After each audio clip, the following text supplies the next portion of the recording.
Hello, welcome to my channel Keya garden. আজ আমি তোমাদের বলবো নাইট কুইন ফুল গাছের চারা কীভাবে বসাবে। নাইট কুইন ফুল গাছের চারা বসানোর জন্য নাইট কুইন ফুল গাছের থেকে একটি ডাল বা একটি পাতা কেটে নেবে, দিয়ে সেটাকে এইরকম মাটি, ভার্মি কম্পোস্ট বা কোকোপিট যেটাই খুশি বসিয়ে দেবে।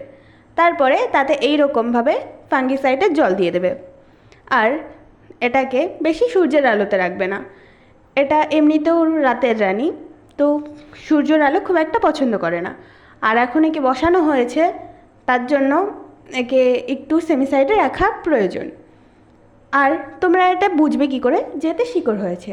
যখন শিকড় হয়ে যাবে তখন এই পাতার চারিপাশ দিয়ে আরও নতুন নতুন ছোট ছোট পাতা বেরোবে, তখন তোমরা বুঝতে পারবে যে এর শিকড় হয়ে গেছে। পরের ভিডিও কিসের ওপর লাগবে সেটা কমেন্টে বলো। আরও জানার জন্য লাইক ও সাবস্ক্রাইব করে জুড়ে থাকো আমার এবং আমার চ্যানেল কেয়া গার্ডেনের সাথে। দেখা হবে নেক্সট ভিডিওতে। Bye bye guys.